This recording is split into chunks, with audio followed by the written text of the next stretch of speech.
La Ligue des Champions, le montant des transferts, les tribunes qui sifflent, la violence, le business. Vous avez raison, c'est ça aussi le foot. Mais moi, je vais vous parler d'autre chose. Je vais vous parler des vraies valeurs. Des hommes.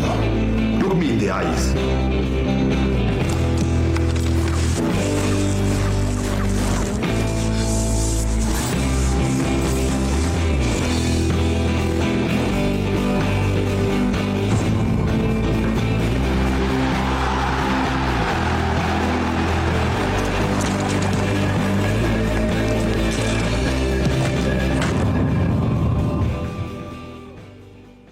Le football, c'est pas que un opium du peuple. C'est des beaux sentiments, des cœurs nobles. Quand votre pays est en guerre, que vos amis se déchirent, qu'on donne des armes à des gamins, plutôt que de leur donner un ballon. Qu'importe, que le monde entier vous admire. Il faut agir. Didier Drogba l'a fait. Pour son pays, la Côte d'Ivoire, et pour son peuple.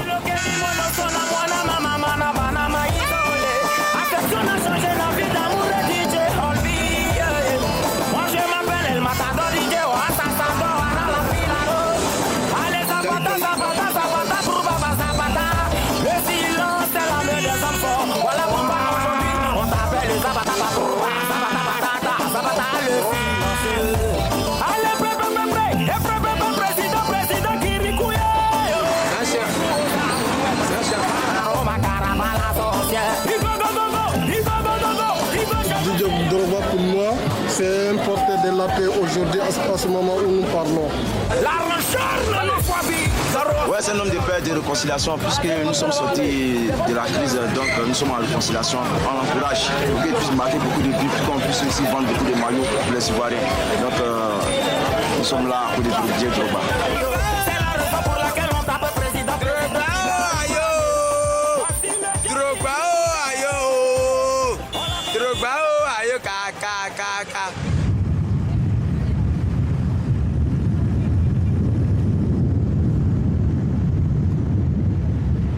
Et à travers ça, les gens ils me reconnaissent.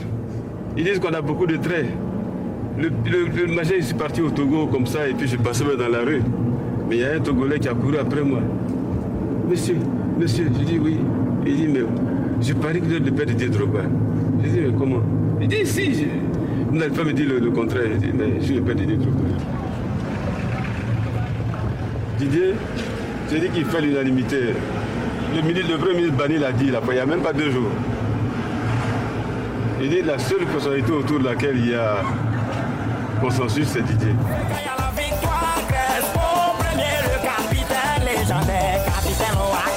Le plus grand, c'est là où j'ai grandi. Il y a quelques souvenirs qui me reviennent. Et ils sont des souvenirs impérissables. Ouais, il y a des odeurs, il y a la maison, il y a le quartier, il y a l'amitié avec beaucoup de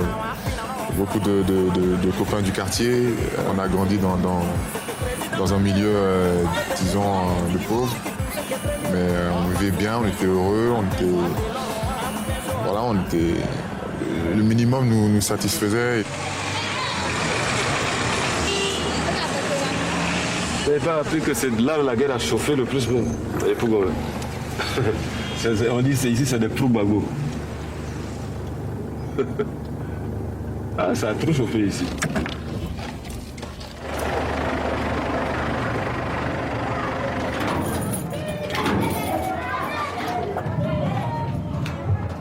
Didier Drogba est né ici, précisément dans cette pièce.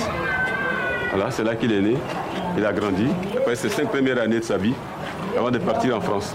On n'est pas des Abidjanais, on vient de la campagne de Niaprayo. Niaprayo, c'est un village de la sous-préfecture de Guibérois. C'est à quelques 300 km d'ici. Je suis bêté et je suis fier de l'être. Didier, il est bêté, il est fier d'être bêté et il le revendique d'ailleurs. Il le revendique. Dites-vous que c'est notre premier enfant. Donc quand il est parti, même nous, sa mère a beaucoup pleuré. Elle a beaucoup pleuré.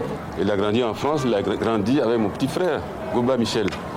Et lui qui est beaucoup attaché aussi à la famille. Donc même étant en France, il était toujours, il avait des nouvelles de la Côte d'Ivoire. Dans une famille, c'est un enfant qui part en France, On suppose qu'il va aller faire de bonnes études, c'est devenir un médecin, comme je l'ai dit, avocat ou bien... Mais en tout cas, quelqu'un de bien. Mais aujourd'hui, il n'est pas médecin, il n'est pas avocat, mais il est quand même footballeur et il est adulé par tout le monde. Et au-delà de la Côte d'Ivoire, toute l'Afrique, c'est une fierté pour les parents que je suis. Donc voilà, cet espace-là, c'est un espace libre. Donc c'est là qu'il avait l'habitude de jouer. Ça, il courait partout, et surtout avec le ballon. C'était comme un machin à liberté. Il adorait beaucoup le foot.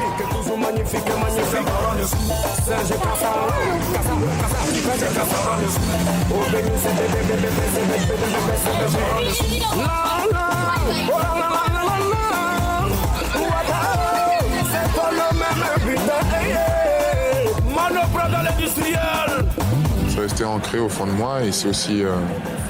c'est non seulement la raison pour laquelle j'ai décidé de jouer avec l'équipe nationale de Côte d'Ivoire, et puis c'est aussi la raison pour laquelle je suis très attaché à mon pays.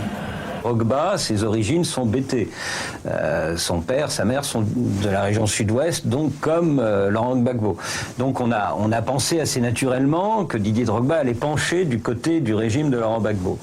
Là où en effet Drogba a joué un rôle important et positif pour l'histoire de son pays, c'est qu'il ne s'est pas laissé enfermer dans cette logique familiale et ethnique. Moi j'ai passé tout ça parce que j'ai eu la chance de grandir en France aussi. Donc j'ai vraiment ce truc des deux cultures qui fait que j'arrive à faire la part des choses entre la fierté d'être bété et puis l'importance pour moi d'être ivoirien. Parce que les bétés, on s'attendait à ce qu'ils prennent position directement pour M. Gbagbo.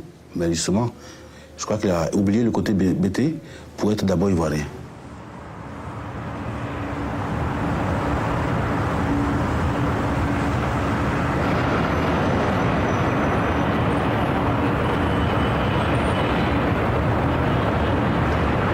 La Côte d'Ivoire a vécu pendant plus de 30 ans, de 60 à 93, sous le régime d'un homme d'exception.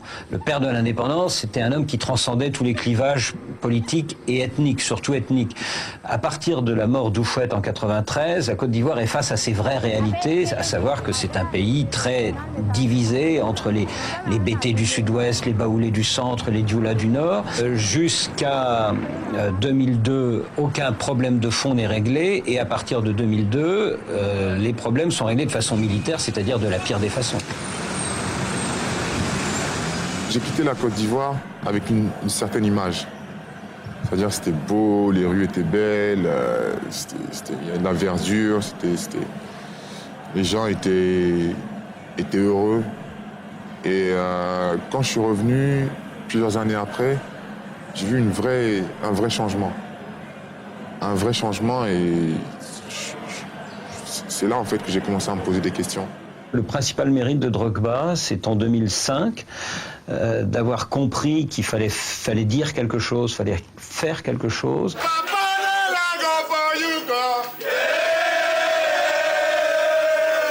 Les éléphants viennent de se qualifier pour la Coupe du Monde de l'année suivante, 2006. On est au Soudan et Drogba lance un appel à tous les Ivoiriens. Ivoiriens, Ivoiriennes, du nord et du sud, du centre à l'ouest. Vous avez vu, on vous a prouvé aujourd'hui que toute la Côte d'Ivoire peut cohabiter, peut jouer ensemble pour un même objectif, se qualifier pour le mondial. Vous nous avez promis que cette fête allait rassembler le peuple. Aujourd'hui, on vous demande, s'il vous plaît, on se met à genoux.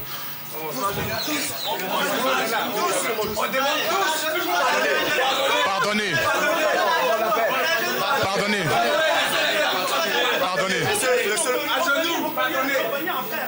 Le seul pays de l'Afrique qui a toutes ses richesses ne peut pas sombrer dans la guerre comme ça. S'il vous plaît, déposez tous les armes. Faites les élections, organisez les élections et tout ira du mieux. On veut s'amuser. Arrêtez vos fusils là. On veut s'amuser. Arrêtez vos fusils là. On veut plus ça. Il y a des Maliens, des Bétés, et même des Dioula. On n'est pas xénophobe. On est trop gentils. Il y a du fait. On on était vraiment à 2 doigts de se faire la guerre en 2005. Ça n'a pas raté, hein. On a différé ça de 5 ans, mais on était dans cette situation-là. Et il fallait des personnes comme Didier Drogba pour dire ce genre de mots, pour que les Ivoiriens écoutent. Intérieurement, on voulait que ça cesse, quoi, tous ces trucs-là. Je veux dire, tu vas jouer un match avec... et t'es entouré de lance-roquettes, tout ça. Bon, c'était pour la sécurité du président, mais... Je veux dire, tu joues, mais tu... as des lance-roquettes autour de toi. Voilà, on voulait retourner jouer dans un climat plus apaisé. Et donc, après ce match, on est euphorique, mais je sais plus, il y a quelqu'un qui m'avait soufflé ça en me disant c'est le moment de passer un message et tout. Puis après, on a improvisé, quoi. Et avant que Didier ne parle, avant que Didier ne pose cette action en Côte d'Ivoire, effectivement, on avait l'impression que les footballeurs s'en foutent un peu du pays. Ils jouent à l'extérieur, ils ramassent les millions, ils construisent des maisons à Abidjan, et puis bon, ou dans leur village, etc. Et puis le reste, ça ne les intéresse pas. Ce qui manquait ici, depuis 2000 que cette crise a commencé, c'est les paroles de ce genre-là. Des paroles de paix, des paroles d'apaisement, des paroles de rassemblement. Nos politiciens, il faut le dire, c'est eux qui ont divisé la Côte d'Ivoire, c'est eux qui ont cassé le pays. Mais heureusement qu'il y a eu des gens comme Didier, et d'autres, il n'est pas le seul, mais c'est le plus connu à l'extérieur. Oui, ces paroles-là ont une petite gifle quand même aux politiciens. Il s'est trouvé un homme hors du champ politique pour continuer d'incarner cette unité que les Ivoiriens continuaient de vouloir au fond d'eux-mêmes. Je pense que c'est ça le rôle de Drogba. Vous avez des moments où, devant la faillite des hommes politiques, il faut aller chercher ailleurs. Aujourd'hui, tout le monde n'a pas la chance d'avoir une voix qui porte. Les médias écoutent le pouvoir. Les médias écoutent les stars. Alors, quand vous avez la chance d'avoir le droit à la parole, il faut dire ce que vous avez à dire, pour tous les gens qu'on n'entend pas. Recevez Santan Violent qui s'est fermé désormais. Je sors cette fois-ci spécialement pour mon vieux père Drogba Didier, le seul Africain qui a réussi à marquer les Brésiliens. Aujourd'hui, les Ivoiriens se fâchent contre Drogba Didier. Je ne comprends pas ma nation, ma nation. Oh, ma nation, c'est la nation de la nation. Mon Dieu, écoute le nouveau Tchaya Palom. C'est moi qui gouverne la Côte d'Ivoire. Je suis le gouverneur de Santan Violent.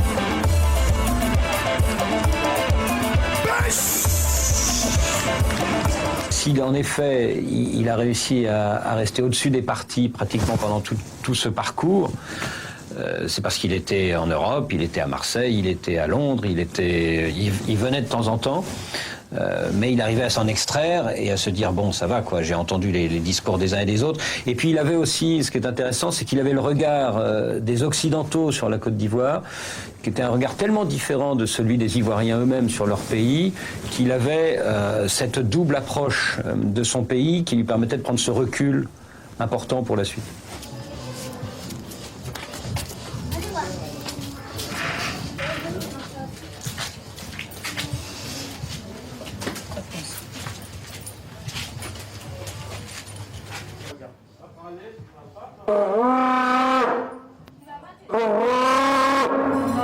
Ah, c'est l'appel aux villageois. Ici, on est au domicile du chef du village de Drogba Kro, que je suis. Quand on dit Drogba Kro, ça veut dire le village de Drogba. Et c'est ce que moi je veux créer. Parce que Didier Drogba, c'est une sommité pour nous autres. Drogba, il est plus grand que président. Mon intention, c'est de créer un vrai village au nom de Drogba. Il le mérite parce qu'il est non seulement un Ivoirien, et c'est le tout premier Ivoirien sous notre ère qui nous a apporté ce que nous autres on n'avait pas avant. Mais quand Drogba a eu son ballon d'or en 2006, qu'il allait présenter à Boaké, je vous assure que ça facilité, c'est le pont qu'a jeté Drogba Didier entre Boaké et Abidjan, en somme, toute la Côte d'Ivoire. C'est Drogba aujourd'hui. Peut-être que les gens ne pèsent pas bien, mais c'est Drogba qui a envoyé la paix en Côte d'Ivoire. L'occasion est trop belle, Didier Drogba improvise. Je tiens à ma façon à œuvrer pour la paix en Côte d'Ivoire. Et à cette occasion, Monsieur le Président, je souhaiterais vous demander à aller présenter le Ballon d'Or à Boaké. Il a voulu que la paix revienne dans son pays, donc il s'est retrouvé devant Laurent Gbagbo, le président Gbagbo, et il a dit au président que voilà, il souhaiterait aller faire un truc à Bouaké. C'était plus que courageux, si je peux m'exprimer ainsi. Ça l'a un peu surpris au départ. On voit encore, je me rappelle encore les images. C'était assez culotté comme requête. En décidant de se rendre à Bouaké, le fief des ex-rebelles, situé à 300 km au nord d'Abidjan, Didier Drogba n'est plus une star du football, mais un symbole de réconciliation pour toute la Côte d'Ivoire. Et là, je me rends compte que toute cette ferveur qu'il y a à Abidjan, c'est rien par rapport à tout ce que les gens m'ont montré à Bouaké. C'est extraordinaire. La route de l'aéroport jusqu'au centre, normalement on fait ça en 20 minutes, on l'a fait en 1 heure, 2 heures.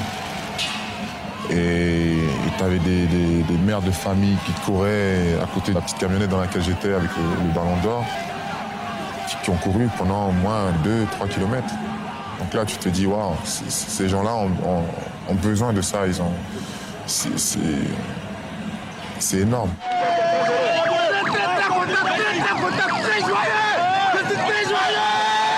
C'était du jamais vu.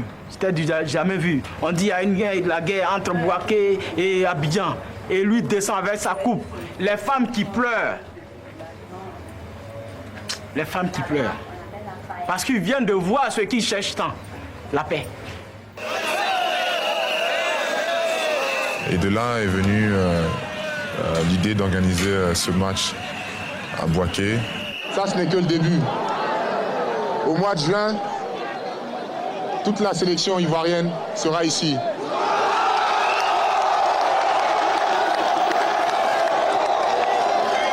Mais de tels moments de communion sont rares. Didier Drogba ne s'est pas privé, le public de Bouaké aussi. Promesse est faite alors de se retrouver le 3 juin à l'occasion du match Côte d'Ivoire-Madagascar, comptant pour les éliminatoires de la CAN 2008. Si tout se passe bien, ce match pourrait se jouer au stade municipal de Bouaké. Didier Drogba en a fait la promesse. Là, c'était à Bouaké. Là, c'était à Bouaké. Ça, c'est le numéro de truc. Ça, c'était à Bouaké. J'étais à Bouaké. Le stade de Bouaké était abandonné. Et les gens qui venaient voir pour la première fois, voir des joueurs qui voyaient à la télévision petit sur les écrans, on dit Kalou arrive, Drogba arrive. C'était du jamais vu. Jamais vu. Les gens ont crié comment on appelle, avant le match, pendant et après le match. C'était à vivre, il fallait vivre. Merci. Je vais vous remettre une chaussure de la part de mes coéquipiers qui marque l'événement avec la date du match. Et puis bon, ce petit message, voilà, sympathique, juste pour marquer l'événement. Au-delà donc de la fête du football, aujourd'hui nous sommes ici pour célébrer la paix et la réconciliation entre les Ivoiriens. Merci Didier Drogba, voilà, bon courage, bonne chance. Déboulé, ponctué par ce centre de Koné Aruna, tête décroisée, Salomon Kalou, parallèle au photo, montre ici sa qualité de joueur au complexe, digne au stade municipal. 1-0 pour les éléphants de Côte d'Ivoire.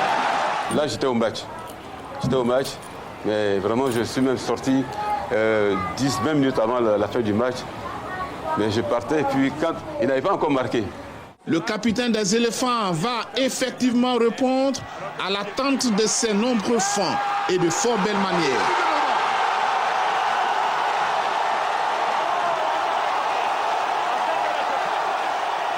Et quand il a marqué, j'ai entendu un gros but. Je dis oh là là, qu'est-ce que c'est ça? On dit non, c'est Didier qui a marqué. Je dis, il ne manquait plus que ça. Quand il a marqué, tout le monde a commencé par... Je vois partout, ça bougeait de partout, je dis, vraiment. Comme il fallait s'y attendre, la presse nationale dans son ensemble a été au rendez-vous de la paix retrouvée après la victoire des éléphants sur les Barias de Madagascar. À la une de Fraternité Matin, on peut lire que la réconciliation s'est faite par le football. 5 buts pour effacer 5 années de guerre. Ils sont venus de partout. C'était la première réunion de la paix en Côte d'Ivoire. C'était la toute première réunion de la paix. La paix physique. Parce que c'est bien de dire la paix, ça c'est dans le papier. Mais la paix physique, la toute première paix physique en Côte d'Ivoire, c'était ce match. Il y avait beaucoup de gens qui avaient peur d'aller à Bouaké. Ils avaient peur d'aller se faire bouffer. Et on a tellement diabolisé les uns les autres, autant les patriotes étaient diabolisés par ceux du Nord, autant les rebelles, comme on les appelle, étaient diabolisés. Pour eux, c'était des buveurs de sang, etc. Il a fallu ce match-là pour qu'ils se retrouvent. Et puis souvent, c'était des gens qui se connaissaient tous, ils avaient fait l'école ensemble. Ils se sont rendus compte que bon, ils défendaient le même pays, différemment peut-être, mais ils se battaient tous pour la même patrie. Quand les gens me parlent, ils me disent, mais on peut rentrer chez nous. Parce que les éléphants sont allés à Bouaké, donc maintenant c'est bon, la guerre est finie, on peut rentrer chez nous. Donc au début il y avait quelques craintes, mais les conséquences, le résultat est fantastique. Aujourd'hui, le football représente un vecteur de rassemblement. Hein? C'est un sport qui rassemble tous les Ivoiriens du nord au sud. Voilà, quand il y a un match des éléphants de Côte d'Ivoire, c'est tout le monde, tu vois personne dans les rues, quoi. Dans son mouvement d'appel de balle, pour éviter les grands jeux comme ça. Mais attaquez!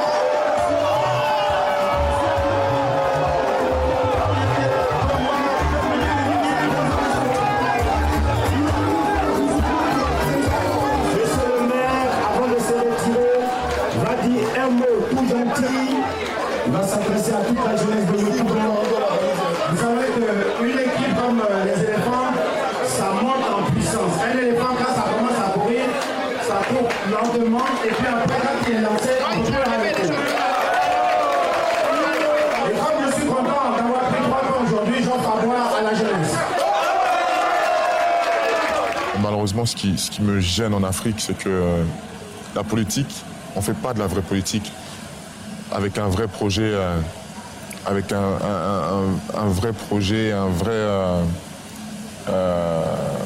comment dire, avec de vraies idées, avec un plan pour faire évoluer et avancer le pays. Mais en Afrique, on fait plus, on choisit son candidat par rapport à son appartenance ethnique. Et à partir de là, c'est plus de la politique. C'est plus de la politique comme moi, et ça n'engage que moi, comme moi je l'entends. La fin de 10 ans de conflit en Côte d'Ivoire, quelques semaines après l'arrestation de l'ex-président Laurent Gbagbo, le nouveau président Alassane Ouattara a annoncé la création d'une commission vérité et réconciliation. Elle devra tirer le bilan des affrontements qui ont fait plusieurs milliers de morts. J'ai demandé à ce que Didier Drogba participe à la commission de réconciliation parce que j'ai vu un peu la force qu'il a eue lorsqu'ils ont organisé ce match-là à Bouaké, et la force, j'ai ressenti ça dans le peuple en fait. J'essaye de me joindre à cette commission pour essayer de faire changer les choses parce que je pense que c'est difficile d'avoir vécu des événements comme ça et les oublier. On ne peut pas les oublier comme ça, il faut se pardonner. Le problème qui se pose, c'est quand est-ce qu'il pourra assister aux audiences que cette commission va organiser avec les bourreaux et les victimes de ces 10 ans de guerre civile. Ce qu'on appelle les engagés, ce sont les artistes. Hein. Il y a Alpha Blondy, Lucky Dubé en Afrique du Sud, Bob Marley en Jamaïque, etc. Et le fait qu'un footballeur africain décide d'apporter sa contribution à un événement aussi important hein, pour nous, parce que la réconciliation est très très important pour nous. Et je pense que c'est quelque chose de très très fort. Je pense que c'est quelque chose de nouveau et qui, ça c'est moi qui le dis, hein, qui doit se multiplier. Quand nous serons unis, ça va faire mal. Quand nous serons unis, ça va faire mal. Comme les États-Unis, ça va faire mal. Ça va faire mal. Quand nous serons unis, ça va faire mal. Quand nous serons unis, ça va faire mal. Monsieur Yaké Claude, président de la Médénie.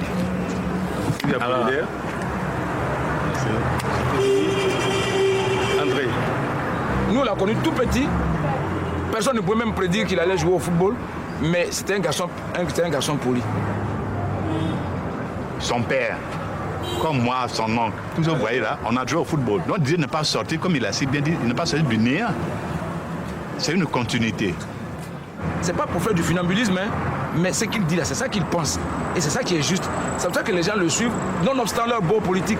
On ne peut pas aussi acheter Didier parce qu'il a les moyens de sa politique. Voilà. Moi, peut-être on peut m'acheter parce que je n'ai pas payé ma maison, ça fait 3 mois. Sur quelle base on peut acheter Didier? C'est pas possible.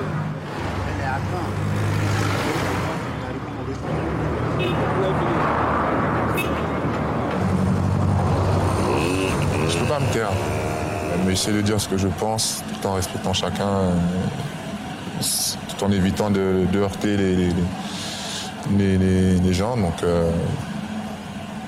voilà, je suis fier de ce que je fais et puis je continuerai toujours. Notre société est-elle si malade que le courage nous apparaît exceptionnel?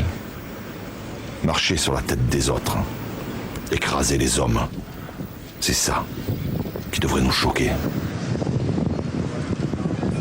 Être une idole, cela n'empêche pas de regarder la réalité en face. Être un homme, c'est bien plus important que d'être un champion.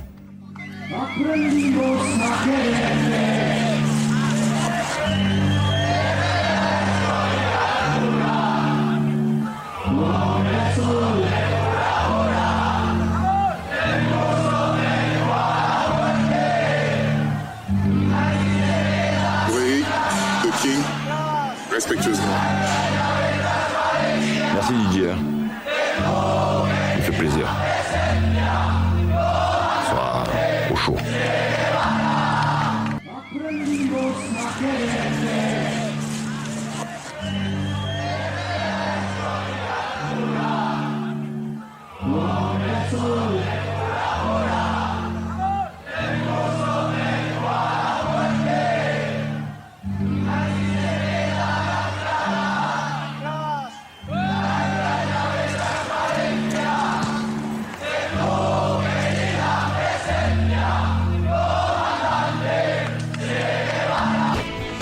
A continuación,